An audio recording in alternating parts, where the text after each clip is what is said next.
Então vamos lá, vamos conversar nesse vídeo aqui se compensa mais ser um dev PJ ou se compensa mais ser um dev CLT. Vamos entender não só isso, mas os diferentes tipos de empresa. Qual que é a diferença entre você ser um profissional full stack em uma empresa governamental para você ser um profissional full stack em uma empresa de consultoria, por exemplo? E sim, tem uma diferença gritante aqui. Se você acha que, Felipão, não, eu só vou escolher se eu sou back-end, front-end, essas coisas, mas dependendo do ramo de atuação que você tiver ali, pode mudar e muito a sua experiência. E talvez você queira saber se vale ou não a pena e também entender os modelos de contratação ali. Então a gente vai conversar tudo isso e muito mais hoje. Eu vou falar sobre cada modelo com base na minha experiência, tá? Então eu não vou falar coisa que eu acho, eu vou falar coisa que eu vivi, porque eu passei por diferentes empresas. Eu já trabalhei para empresas governamentais, já trabalhei para software house, né, microempresas, já trabalhei em consultoria e atualmente trabalho em startup. Uma coisa que vale a pena ressaltar é que eu não vou ficar citando o nome das empresas, tá? Se você quiser, você pode me adicionar lá no LinkedIn e lá estão todas listadas. Mas eu não vou citar aqui no vídeo, né? Porque vai que dá algum probleminha, aí tem que derrubar meu vídeo, né? Então, para não derrubar o vídeo, eu não vou ficar citando o nome das empresas. E eu já vou começar de cara pela uma empresa de órgão governamental. Então, eu já trabalhei para a Secretaria da Saúde de São Paulo. Porém, eu não era concursado, tá? Eu entrei por indicação, né? Entrei pelo QI, que indica. Então, meu amigo Wesley me recomendou, dentro do trabalho dele, um modelo CLT, tá? Carteira assinada, tudo bonitinho, com todos os direitos. E sim, tem bastante particularidades quando você trabalha para uma empresa de órgão governamental. Então, dentro da empresa, eu trabalhava ali, né? Eu era contratado CLT, você tinha pessoas concursadas, muitas delas concursadas ali, e ela tem uma dinâmica muito específica. Então, eu vou começar a listar aqui tanto os prós quanto os contras, e caso você queira trabalhar nesse modelo, para você saber como que você consegue se destacar ali dentro. Bom, primeira coisa é que nesse modelo de empresa você tem a particularidade de você ter muitas pessoas que já estão há muito tempo lá. É bem comum nesse tipo de modelo de empresa você ter pessoas que elas já estão há anos lá. E isso é tanto bom quanto ruim. Por que é bom? Porque você tem pessoas ali que elas têm uma base de conhecimento e sobre o negócio assim gigantesca que você consegue consultar. Porém, muitas delas ali, eu vou ser bem sincero, ficam naquela que sabe que se ela fizer mais ou menos, ela não vai ser mandada embora. Então você tem muitos desses profissionais que eles já estão ali há muito tempo, e aí isso acaba implicando na dinâmica de como a coisa funciona. E é por isso que eu falo que dependendo de como você olhar, pode ser bom ou ruim. Por quê? Porque a maioria dos projetos dentro do órgão governamental, o cliente é o próprio governo. Então muitas vezes você está fazendo algum projeto e o cliente é um cliente interno mesmo, é a própria empresa, né? O próprio órgão do governo, ou então com outra empresa ali do órgão do governo. E sabendo desse tipo de dinâmica, os prazos são muito, mas muito confortáveis comparado a qualquer outro tipo de modelo.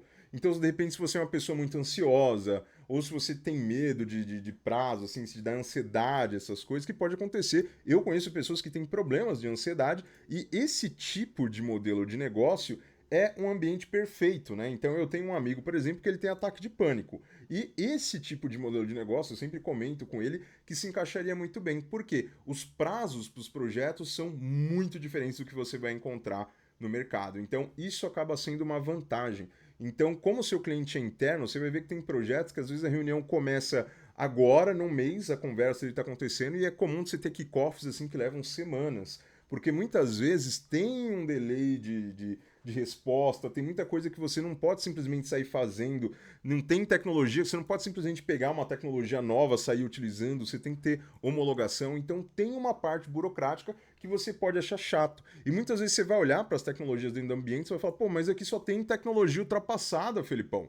Como é que eu vou trabalhar? Então você pode levar isso aí como um lado negativo, porque por mais que você veja vídeos no YouTube, que você saiba que tal coisa é mais performática, ou até mesmo que você entenda que determinada ferramenta, o framework é melhor, você tem um processo de homologação bem moroso. Muitas vezes você tem que mandar um e-mail para alguém para abrir um chamado, e isso acaba levando semanas, e isso aí acaba implicando no projeto. E muitos desses projetos têm um pequeno detalhe, que isso aqui pode ser um grande contra caso também você esteja pensando nesse modelo. Muitos desses projetos, eles demoram tanto para acontecer e esse é um tipo de empresa que ela tem uma sensibilidade muito forte do que está acontecendo no governo. Então é bem comum você ter um projeto ali que ele está indo naquele ritmo, daquele jeito ali, e aí o projeto muitas vezes é cancelado. Então você está trabalhando ou está tentando homologar a ferramenta para fazer nele e o projeto é cancelado. Não é tudo, não é a todo tempo, mas é comum você ter um ou dois projetos que acabam ficando pelo meio do caminho e é meio que normal. Então, isso aqui é um ponto que você tem que levar em consideração. Por quê? Pensa que dentro desse modelo aqui é um modelo CLT. Então você acaba não tendo muito como se provar de valor. Então você acaba vendo ali que as promoções, elas são um pouco mais complicadas. Primeiro que ninguém tá no ritmo ultra acelerado, tá? Se bem que ninguém é lenda urbana, porque já já eu vou te contar o tipo de pessoa que você vai encontrar lá dentro também. Mas você vai ver que a empresa ela tem um outro ritmo e às vezes você está trabalhando num projeto faz tempo e aquele projeto ou não anda, ou ele é muito demorado, ou ele é até cancelado. E isso faz com que você não consiga se provar. Então acontece esse tipo de coisa nesse tipo de ambiente. Fora também que você vai ver que tem pessoas que elas recebem promoções, que acontecem coisas que não é necessariamente por mérito de trabalho. Eu literalmente já vi nesse tipo de ambiente de eu estar trabalhando e ter uma pessoa na baia fazendo chapinha, assim, no meio do trabalho, no meio do corredor, era uma sala gigantesca que a gente trabalhava, não tinha parede nem nada, as baias eram todas abertas, e você viu uma galera que literalmente não estava trabalhando, estava fazendo unha do pé, tinha gente fazendo chapinha. Então você tem esse tipo de pessoas lá dentro. Porém, meu amigo, não vá achando que você não vai ter competitividade nesse canto. Porque a galera que entrou em concurso, principalmente a galera que entrou recente, é muito fora da curva. É muito fora da curva. Eu trabalhei com um doutor, presta atenção, o cara era médico, o cara era ferrado em matemática e ainda por cima o cara sabia programar. Não importava quantos anos eu fizesse curso de programação, eu jamais ia ter a bagagem que aquela pessoa tinha. Então, era uma pessoa muito fora da curva. Então, foi o ambiente que eu mais conheci pessoas inteligentes, assim. Você vai ver que tem muita galera que muitas vezes está tentando movimentar o jogo. E isso é bem legal, ao mesmo tempo que se você não for uma pessoa resiliente, isso pode acabar te frustrando, né? Porque às vezes você está tentando movimentar o jogo faz tempo, e aí acaba um projeto sendo cancelado, alguma outra coisa, e aí você meio que não tem como se provar no seu trabalho. Então você vai ver que os meios para você subir promoção acaba sendo ali quando você tem um dissídio, quando tem algum aumento geral, alguma outra coisa, mas você vai ver que para você conseguir galgar cargos, alcançar pleno, sênior, essas coisas, acaba acontecendo muito mais por tempo de casa, né? Por quê? Porque vai chegar um momento que a sua faixa salarial, naturalmente, ela tem que aumentar, como aumenta de todo mundo, e aí vão ver, pô, o seu salário ele não se enquadra mais nesse cargo. E aí você acaba subindo muito por isso. Então é bem comum você encontrar pessoas que não necessariamente elas sabem mais ou dominam mais, mas que elas acabaram subindo porque a faixa salarial dela, depois de tantos dissídios ali, alcançou aquele patamar ali e ela tem que ser promovida. Então isso pode gerar uma frustração ou não. Então que tipo de profissional que se destaca ali dentro, Felipão? É o tipo de profissional, então, que fica parado, que fica de boa? E eu digo que não, porque essa galera que faz, ela acaba se destacando muito. Essa galera que move o jogo, justamente por ter muitas pessoas ali que estão largado de mão, sabe? Que, pô, se eu ficar aqui e fazer ou não fazer, ou fizer o mínimo, vai estar largado. Vai ter uma galera que, assim, vai voar dentro da empresa. Por quê? Primeiro que eles já são pessoas fora da curva. Cara, não é fácil. A galera que entra lá com curseira ferrada, puta, é uma galera muito boa, assim, de conceito matemático, de base, essas coisas. E com tecnologia como aliada, você vai encontrar uma galera muito fora da curva. Muito fora da curva mesmo. E qual que é o ponto, né? Se você se aliar com essas pessoas, você vai ver que você vai conseguir ir galgando mais conversas, networking, essas coisas. Então é um excelente lugar para você ter contatos ali de diferentes meios e até mesmo pessoas importantes dentro do meio. E isso é bem legal porque você acaba conseguindo construir um nome dentro ali do ambiente. Porém, você tem que saber que você acaba sendo um número no geral se você só ficar parado. Compensa ser um profissional CLT dentro desse tipo de empresa? Bom, no meu ponto de vista, compensa se você não gosta desse ritmo frenético de mercado. Se você não gosta de ambiente frenético, esse aqui é o ideal para você justamente por conta disso. Mas saiba que os saltos salariais, eles são bem lentos. Não tem alguém que vai estar te avaliando ou estando necessariamente preocupado com a sua carreira, com o seu PDCI, com a sua evolução. Então você tem esse tipo de ambiente. O que é diferente do próximo que eu vou falar para você, que são microempresas, que no caso ali é o que a gente chamava de software houses. Alguém ainda usa o termo software house? Você trabalha numa software house? Comenta aqui embaixo, só para eu não achar que eu tô ficando velho. Mas uma microempresa, né? Então a gente tinha uma sala comercial, e aí ficava lá na Faria Lima, sim, eu já fui Faria Limer na minha vida. E aí, o que que a gente tinha ali? Tinha um ambiente ali de 5 devs, eu entrei ali como o sexto dev, e o ambiente dessas microempresas, ela tem um cenário totalmente diferente. Nesse momento, eu já fui trabalhar como PJ. E qual que é o grande ponto aqui? Quando você trabalha numa microempresa, é muito diferente do ambiente que depois a gente vai ver ali numa consultoria maior, quanto para o ambiente ali governamental. Então, numa microempresa, como tem poucas pessoas, o que, que acaba acontecendo? Não tem esse negócio, todo mundo vai ter squads, vai ter analista de negócio, vai ter um Scrum. Não, cada dev ali, ele fica responsável por fazer tudo dentro de um projeto. Então, você não vai ter um profissional de banco, vai ter um analista, né? Então, geralmente na microempresa, você tem que abraçar tudo ali. Então, você acaba fazendo o papel de dev, você acaba fazendo o papel de analista de negócio, você tem que saber gerenciar a sua própria agenda ali. E isso aqui, ele é um ambiente muito mais frenético, é um salto bem grande para esses dois modelos de empresa. Eu lembro quando eu pulei assim logo no começo, foi um ritmo muito diferente, eu não estava acostumado com o ritmo, inclusive eu destruí o meu primeiro projeto, destruí no nível de literalmente o cliente no meio pedir o dinheiro de volta, assim, de cancelar, e eu não fui mandado embora, tá? Isso aqui eu posso até separar outro vídeo de como eu destruí o meu primeiro projeto como dev, mas enfim. O que, que acaba acontecendo? O ponto é que dentro desses ambientes você consegue se testar e evoluir muito rápido. Por quê? Porque você acaba ganhando casca muito rápido, porque o ritmo é muito mais frenético. Um ponto negativo é que talvez se você for uma pessoa muito ansiosa, esse tipo de ambiente, assim, eu já vi muitas pessoas adoecerem em microempresa. Por quê? Não porque o ambiente, a galera seja ruim, porque eu trabalhei com excelentes pessoas. Diga-se de passar, eu trabalhei com um excelente diretor, pelo menos o primeiro ali. Ele foi uma pessoa que, além de não ter me mandado embora quando eu destruí um projeto, era muito mais fácil de você ter contato com ele. E aí, o que, que acaba influenciando? Isso é importante. Quando você tem uma empresa muito grande, você acaba sendo um número. Quando você tem uma empresa pequena, você acaba sendo conhecido pelo seu nome.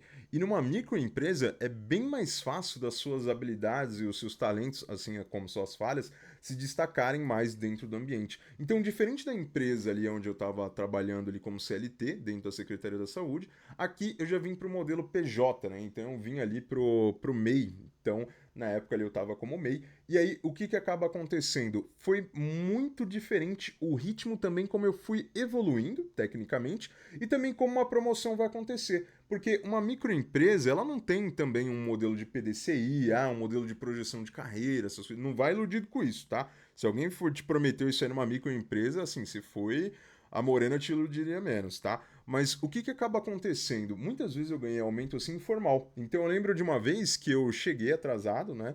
E aí eu falei pro meu chefe, né? Eu moro em São Paulo, capital. E aí eu falei, putz, aqui eu tô vindo de ônibus, né? Se eu pegar ônibus no metrô vai ficar bem mais caro. E ele simplesmente no corredor chegou para mim e falou assim: Não, foi o seguinte, pega esse de qualidade de vida. Quanto que você tá recebendo? Eu falei, tanto. Nem ele sabia quanto ele tava me pagando. Aí ele falou assim, foi lá, né, pra moça que trabalhava lá na administração, que inclusive era a esposa dele, e falou assim, a partir do mês que vem ele tá ganhando tanto agora. E aí ele falou, qualidade de vida. E isso aconteceu de maneiras muito informais, muito rápidas. Então, para você negociar um salário melhor, basicamente é o quê? É você ir trabalhando e galgando ali, fazendo o seu nome. E nesse tipo de empresa, como você acaba tendo que lidar muito com o cliente, você acaba absorvendo muito do tipo de negócio daquele cliente. Então, o que, que acaba acontecendo? Você acaba se tornando especialista naquele cliente. Então, o seu chefe ele não vai querer te mandar embora. Por quê? Porque você já é uma pessoa que não é só porque você sabe .NET, é porque você sabe as regras de negócio daquela empresa. Ele sabe que se te substituir, vai vir outra pessoa ali, mas que não vai dominar necessariamente as regras de negócio. Então, é um tipo de empresa que as coisas ficam mais amarradas em você. Quer você querer isso para o bem, quer você querer isso para o mal. Então, dentro desse ambiente, chegou um momento que a gente estava gerenciando a primeira galera, a primeira leva que estava lá, a gente tinha carteiras de cliente. Então, todo mundo tinha clientes ali que eram especialistas. E isso te dá uma maturidade enorme, porque você vai fazer reuniões com pessoas de diferentes áreas, você vai ter reuniões e você vai estar desenvolvendo, você vai estar gerenciando a sua agenda.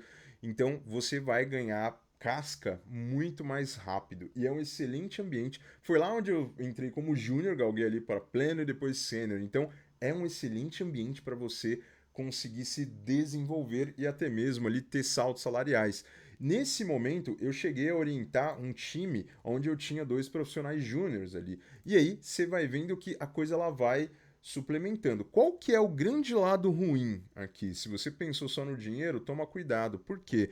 Aqui, nesse tipo de microempresa, uma coisa que é muito, mas é muito comum de acontecer é o seguinte: geralmente essas microempresas, elas estão disputando projetos em grandes empresas com grandes consultorias. E muitas vezes, na licitação para ganhar um projeto de alguma empresa, muitas vezes não dá, uma microempresa não consegue pegar. E aí o que, que você acaba vendo? Você acaba vendo que muitas vezes numa microempresa, você acaba pegando aqueles projetos que ninguém quer, que as outras consultorias maiores não querem, mas o que, que muitas vezes a gente precisava? Para conseguir entrar em uma empresa, às vezes a gente precisava pegar um projeto bem estranho dentro de uma área, porque a partir do momento que você faz um projeto dentro de uma empresa, você vai ver que aquela outra empresa ali, ela vai te levando para outras áreas. Então, muitas vezes, para poder penetrar dentro de uma empresa, você precisa pegar uns projetos bizarros, assim, tipo coisa de integração com coisa que não tinha driver, coisa que envolvia planilha de Excel, Axis, sincronização de banco de dados. Então, eu fiz muito projeto bizarro, assim, mas que me ajudou a ganhar casca.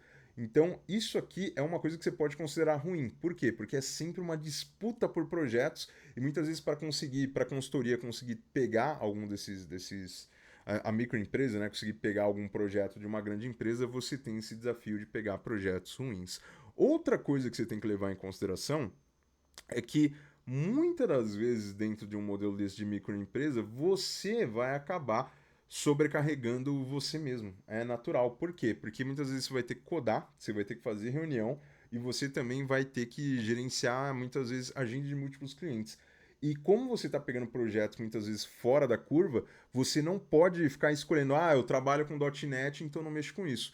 Tinha meses que eu pegava projeto que coisas que eu nem sabia, coisas que eu mexi uma vez na vida, assim. Então eu já mexi em projeto com Integration Services, já mexi em projeto com Power BI, já mexi em projetos de web forms. Então, muitas vezes, como você não pode se dar o luxo de escolher, geralmente microempresa não tem isso. Aqui eu trabalho com .NET. Eu só mexo com Java, eu só mexo com Angular, eu só mexo com React. Geralmente microempresa não tem isso. Por quê? Porque não dá para escolher os projetos que você vai entrar. Então você meio que acaba tendo que ser ali um faz tudo full stack, assim.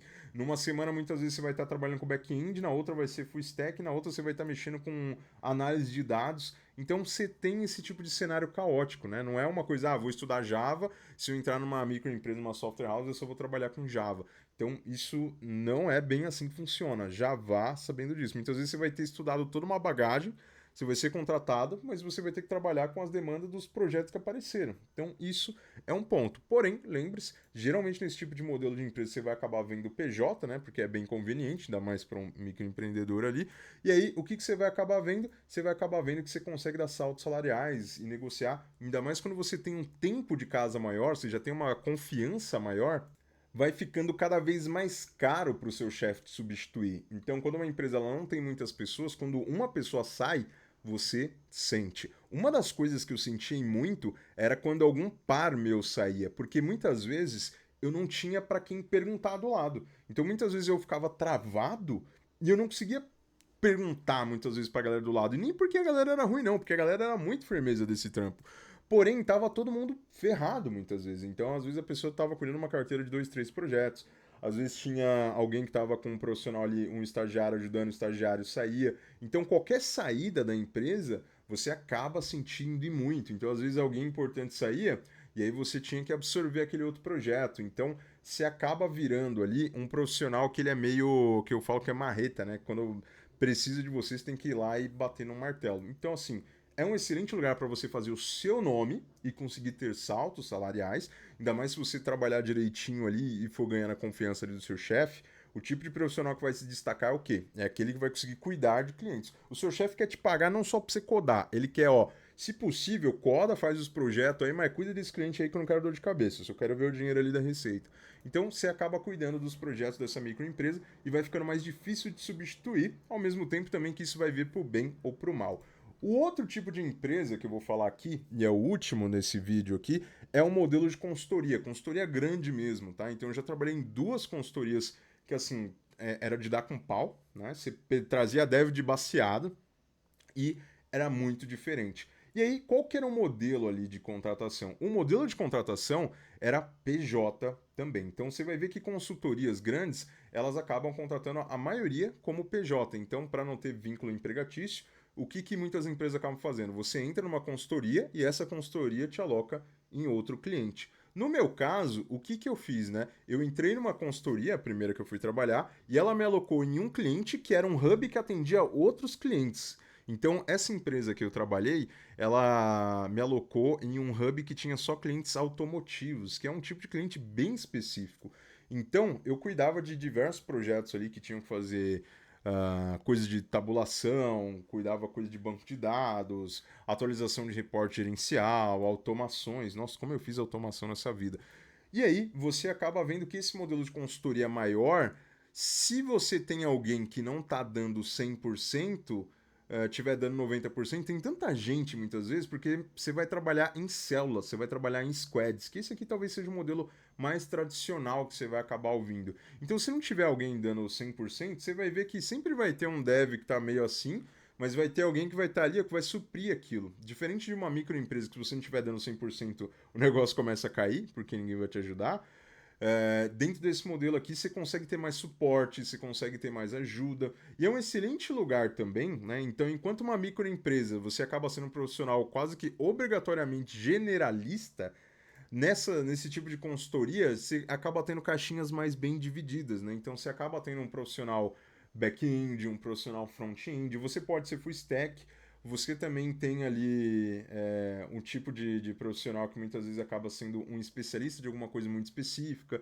Então você acaba andando mais em células, você tem um time, você tem uma rede de suporte e apoio, e isso acaba sendo um grande pró. O que acaba sendo um grande contra aqui? Geralmente, muitas dessas empresas que trabalham com consultoria, elas trabalham por cabeça alocada, ou seja, você vai ser alugado, né? Então a sua mão de obra vai ser alugada. Então a consultoria vai fazer o quê? Ela vai cobrar da empresa, por exemplo, R$ 80 a hora e vai te passar um valor ali, sei lá, R$ 40 a hora para você. E aí o que, que acaba acontecendo muitas vezes? Você vai ver que por conta desse modelo, você vai ver que a consultoria muitas vezes ela quer socar a gente lá para trabalhar e você vai encontrar profissionais muitas vezes que eles não são bons profissionais. E aí você vai falar, ah, Felipe, mas e daí? São eles, né? Não sou eu. O problema é que quando você tem profissionais que eles acabam puxando para baixo, ele está ocupando a vaga de alguém que poderia estar te ajudando. Então vai chegar de momentos em momentos que você vai ver alguns movimentos acontecendo. Então, qual que é o tipo de primeiro movimento que isso acaba causando? O primeiro que acaba causando é quando você tem algumas pessoas que. Não vou falar peso, né? Que aí eu acho que seria mancada, né? Mas você vai ver que tem algumas pessoas que, poxa, vamos mandar essa cabeça embora. Só que por que, que não manda embora? Porque a consultoria muitas vezes quer ter número, né? Principalmente antes daquele momento pandêmico era muito assim.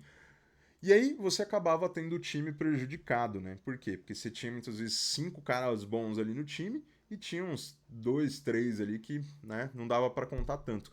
Porém, meus lindinhos, tá? Não esqueça, isso mudou depois do momento pandêmico. Acabou a festa, acabou a farra, tá? Se você é mediano, muitas vezes você não vai conseguir galgar esse ambiente aqui. Por quê? Depois do momento pandêmico que a gente viveu, os budgets começaram a ficar estourados. Então você não encontra mais tanta barriga para esse tipo de coisa acontecer.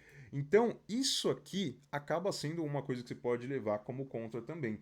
Muitos desses projetos que as consultorias acabam alocando cabeça, eles são contratos com tempo determinado. Muitas vezes, quando você for contratado, vai falar: ó, isso aqui é um projeto estimado de 1 ano, 2 anos. E muitas vezes, quando o projeto acabava, antigamente, a empresa falou: ó, enquanto eu vou te alocar em outro projeto, fica aqui. Muitas vezes a galera recebia assim, trabalhar em projeto nenhum, só porque a consultoria queria segurar aquele profissional até realocar ele em outro projeto. Só que hoje em dia não funciona assim, tá? Não vai iludido. São tempos modernos, meu amigo. Bem-vindo a 2025. O que acaba acontecendo muitas vezes? Se o timing do projeto acabou, muitas vezes, se a empresa não tiver onde te alocar a sua cabeça, não compensa hoje em dia para a empresa ficar te pagando. É tchau, tá? E você vai ver também que muitas vezes, por conta de você tá dentro desse tipo de modelo de projeto, o que acaba acontecendo? Quando você não tem um profissional que acaba te acompanhando dentro das suas tarefas ou alguém puxando para baixo, você vai acabar sentindo, né? Então, geralmente em consultoria, você tem um giro alto de pessoas, pessoas que estão entrando, pessoas que estão saindo, e aí o que acaba acontecendo? Se você tem um tipo de desafio de task diário ali, se de repente é um profissional mais sênior, você não pode deixar contratar qualquer pessoa, por mais que seja demorado. Por quê? Você tem que contratar uma pessoa que ela vai conseguir te ajudar a manter o jogo ali. Por quê? Porque senão é você que vai começar a virar noite. É você que vai começar a virar perrengue. Inclusive, eu já dormi em empresa, tá? Outro dia eu consigo contar essa história, mas eu já dormi, já tive problema para voltar para casa, já cheguei em casa 1 da manhã, entre outras histórias. Então, quando você vê uma entrevista técnica que a galera tá cobrando muito dentro desse ambiente aqui, não é por maldade, não é porque a galera é ruim, não. É porque muitas vezes não ter um profissional na linha de frente junto com você te deixa sobrecarregado, justamente por conta desse churn, né? Dessa entrada e saída muito rápido desse modelo de consultoria. Agora, uma coisa é fato, tá? Dentro de modelos de consultoria você vai conhecer muita gente, muita gente. E a galera que é boa tecnicamente é boa mesmo, assim. Você vai encontrar muitas pessoas medianas que tá tudo bem, tá? Ninguém precisa ser mega over, principalmente que você vai ver que tem tarefas que a pessoa nem precisa. Às vezes você vai ver que a entrevista técnica ela é mais difícil que o trabalho, juro pra você. Tem entrevista técnica que você fala, caramba, a entrevista era tão complicada que eu achava que eu ia ter que, sei lá, todo dia que eu viesse trabalhar aqui, ia ter que programar .NET, Node, fazer um ritual e depois vir aqui programar. Mas você vai ver que muitas vezes, por conta de você ter caixinhas divididas, acaba tornando o processo ali mais fluido. E aí também se tem uma coisa positiva ou negativa, né? Então, diferente da microempresa, onde você vai ter que se expor obrigatoriamente a todo tipo de ferramenta, numa consultoria que você tem as caixinhas divididas, você vai acabar ficando mais dentro da sua caixinha. Então, por muito tempo, eu apanhei muito para a ferramenta de DevOps, porque eu não precisava mexer em DevOps. Eu era um dev full stack, na verdade era back-end até um certo momento, aí um dia assumiram um projeto com Angular, aí eu tive que programar Angular. Aí quando eu fui para outra consultoria, tinha Node e React, aí adivinha, tive que aprender Node e React. Então, o que acaba acontecendo nesse tipo de ambiente? Você acaba vendo que você passa muito tempo, muitas vezes, ou em alguma coisa muito específica, ou você acaba passando muito tempo dentro de uma caixinha. E se você não for do tipo de pessoa que vai estudar fora, que vai estudar por conta, fazer seus projetos pessoais, acaba que você pode acabar estacionando um pouco. Tá? Então, esse é um tipo de coisa que você tem que levar em consideração. Agora, sobre o tipo de profissional e o modelo de contratação. Então, eu falei, né? Esse tipo de empresa é muito comum você ter um modelo de contratação PJ, o PJ da massa. E o tipo de profissional que acaba se destacando dentro desse meio aí é o principalmente ali quando você começa a andar com figuras estratégicas da sua squad. Então, você vai ter ali um um profissional que ele é o PO, você vai ter o Scrum Master, então você já tem uma coisa mais definidinha, diferente dos outros modelos. E quando você é uma pessoa que você está indo para cima dentro desses ambientes, você vai conseguir assim naturalmente ir fazendo as coisas acontecer. Então vai entrar pessoas boas, vão entrar pessoas que vão ficar meio folgadas, assim, principalmente depois do remoto, eu sinto que tem muitas pessoas que são desonestas do jeito que trabalham. Então assim, se você só trampar bem, você vai ver que você vai começar, poxa, meu tech lead tá apanhando lá, vou lá ver o que dá para ajudar ele. Então, como você está exposto a tipos de profissionais diferentes, você tem uma evolução muito boa também. Os saltos salariais são negociáveis, algumas consultorias inclusive têm plano de PDCI, dependendo de dentro do cliente, dependendo da sua avaliação também. Então, muitas dessas consultorias têm avaliação e aí isso aí acaba influenciando em bônus ou não. Felipão, no fim do dia, compensa mais ser CLT ou PJ? Qual que é a resposta final? Bom, a verdade é que ela não tem uma resposta objetiva final. Porém, você tem que levar em consideração uma coisa aqui, tá? Eu nunca trabalhei direto, por exemplo, para um banco. Eu já trabalhei através de uma consultoria, através do banco. Só que tem uma diferença quando você é um PJ direto e um PJ indireto, tá? Então, quando você olha o seu salário, a primeira coisa que você tem que se perguntar não é se é PJ, não é se é CLT, e muito menos o seu salário mês. Qual que é o cálculo que você tem que fazer aqui para você não se perder?